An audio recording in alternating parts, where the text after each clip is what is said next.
అర్జీలు రావాలా. ఆ అర్జీ వస్తేనే పోలీసులు తీసుకునేవాళ్ళు. ఆ పరిస్థితి నుండి ఈరోజు తాడిపత్రిలో ఎక్కడే కానీ పికెటింగ్ లేకుండా అధికారులు కూడా స్వేచ్ఛగా వాళ్ళు ఉద్యోగాలు వాళ్ళు చేసే పరిస్థితి ఈరోజు ఆసన్నమైంది. ఇంకొకసారి మీరందరూ కూడా జగనన్న వైపు చూడాలా. జగనన్న మీ ఆశీస్సులు జగనన్నకు ఉండాలా. తాడిపత్రి ప్రశాంతంగా ఉండాలన్నా, సంక్షేమ పథకాలు మీకు అందరికీ అందాలన్నా జగనన్నతోనే సాధ్యం అనేదే నేను చెప్పేది. తాగునీరు కానీ సాగునీరు కానీ మన ప్రభుత్వం వచ్చినాక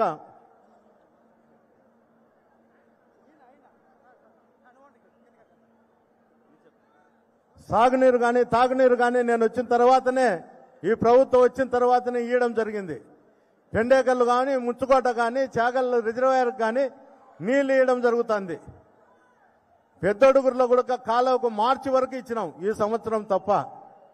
కానీ మాజీ ఎమ్మెల్యే ఏం చెప్తాడంటే పెద్దడుగురికి పోయి ఎమ్మెల్యే చాగల్ రిజర్వాయర్కి తీసుకొచ్చి ఇసుక తోలుతా అంటే ఇసుక కోసం ఇస్తాడంటాడు.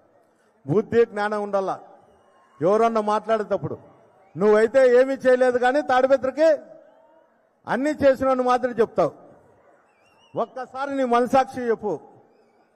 తాడిపత్రికి వచ్చిన ఫండ్స్ అన్ని కౌన్సిల్లో నువ్వు ఏంటికి కానీ పెట్టలేకపోయినావు. ఒక్కసారి నువ్వు చెప్పు. ఇంటింటికి కొలాయి తీసుకొచ్చాం. 7 నెలలు అవుతుంది. నువ్వైతే కౌన్సిల్లో నీళ్లు కలు కౌన్సిల్లో మెలకబెట్టి దాన్ని కౌన్సిల్లో శాంక్షన్ కాకుండా చేశావు.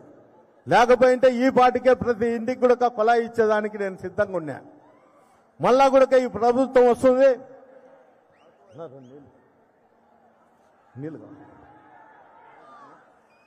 ఈ ప్రభుత్వం వస్తుంది. మళ్ళా కూడా మనం ఎమ్మెల్యేగా గెలిచబోతున్నాము. మీ అందరి ఆశీస్సులతో ఖచ్చితంగా ఎలక్షన్ కౌంటింగ్ అయిపోయిన 3 నెలలకే మనము ఖచ్చితంగా కూడా ఇంటింటికి కొలాయి ఇచ్చి తీర్తామని కూడా ఈ సందర్భంగా మీకు అందరికీ తెలియజేస్తున్నాం. అయ్యా మీరు ఆలోచన చేయాల్సిందేది ఒక్కటే. ఎవరి వ్యక్తిత్వం ఎలాంటిదో ఒకసారి ఆలోచన చేయండి. గతంలో ఏ విధంగా ఉన్నది, ఈ రోజు ఏ విధంగా ఉన్నది అనేది ఒకసారి ఆలోచన చేయండి. గత పాలకులు ఏ విధంగా ఉన్నారు, ఈ రోజు ఏ విధంగా ఉన్నారు అనేది ఒకసారి మీరు ఆలోచన చేసే సమయం కూడా ఆసన్నమైంది.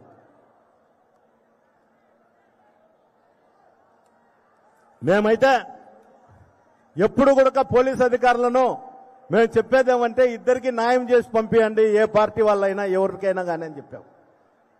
వాళ్ళైతే ఏం చెప్పేవాళ్ళంటే మేము చెప్పిన మాట వినకపోతే పోలీస్ స్టేషన్లకు తాళాలు వేస్తామని చెప్తారు. వేసినారు కూడా తెలుగుదేశం పార్టీలో మన పోలీస్ స్టేషన్కు 24 గంటలు తాళాలు వేసిన ఘనత కూడా జేసీ కుటుంబాన్ని అని కూడా నేను ఈ సందర్భంగా మీకు అందరూ చెప్తాను. ప్రతి క్షణము ప్రతి రోజు ప్రతిసారి కూడా ఇప్పటి వరకు కూడా పోలీస్ అధికారులను కానీ రెవెన్యూ అధికారులను కానీ బ్లాక్ మెయిల్ చేసుకుంటూ వాళ్ళ మీద పిటిషన్లు వేసుకుంటూ కోర్టు చుట్టూ తిప్పేదానికే అయినారు. అధికారులను బ్లాక్ మెయిల్ చేసుకొని వాళ్ళని లొంగపెరుచుకొని ఏదో రూపకంగా ఇక్కడ అక్రమాలకు అన్యాయాలకు ఆజ్యం పోయాలనే ఆలోచన వాళ్ళకుంది. అదే ఆలోచన నాకున్నింటే ఈరోజు తెలుగుదేశం కార్యకర్తలు నాయకులు ఎవరు కూడా తాడిపత్రి ప్రాంతంలో కూడా మనశ్శాంతికి కూడా ఉండేవాళ్ళు కాదు. నేను మీ అందరి శ్రేయస్సు కోరి, అన్ని పార్టీలు శ్రేయస్సు కోరి నేను తాడిపత్రిలో శాంతికి నిర్వచనం అంటే కేతిరెడ్డి అనే కూడా చెప్పే పరిస్థితికే ఈ రోజు తాడిపత్రిలో తీసుకురావడం జరిగింది. మీరందరూ ఆలోచన చేయండి. మీకు ఎవరూ తెలియనోళ్ళేం కాదు. ఇక్కడ జేసీ కుటుంబం ఎలాంటిదో నేను ఎట్లుంటున్నాను. నేను ఈ రోజు దివాకర్ రెడ్డి పెద్ద ఆయన అందరి దగ్గరకు పోయి ఇది నాకు చివరి ఎలక్షను, నా కొడుకును ఆశీర్వదించండి అస్మిత్ రెడ్డిని అని చెప్తాడు. సిగ్గుండల్లయా నువ్వు మాట్లాడేదానికి. జూటూరులో డబ్బులు ఇవ్వకుండా నువ్వు 200 ఎకరాల భూమిని జోజరేసి నూకినావు. పాస్బుక్ తీసుకొచ్చే 30,000 ఎకరాలక్కన ఇచ్చినావు. నువ్వు మాట్లాడుతాండావు వైఎస్ఆర్ పార్టీ వచ్చే భూములు గుంచుకుంటారని.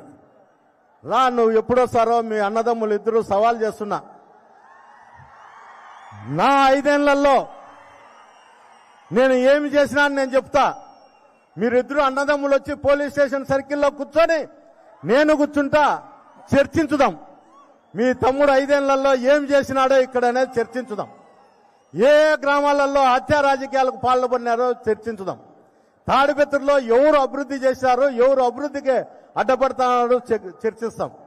ఈరోజు తాగునీరు ఇయ్యాలన్నా కూడా సాగునీరు ఇయ్యాలన్నా కూడా ప్రతి దానికి రాజకీయాలు చేసే పరిస్థితి ఈరోజు తాడిపత్రిలో ఉంది.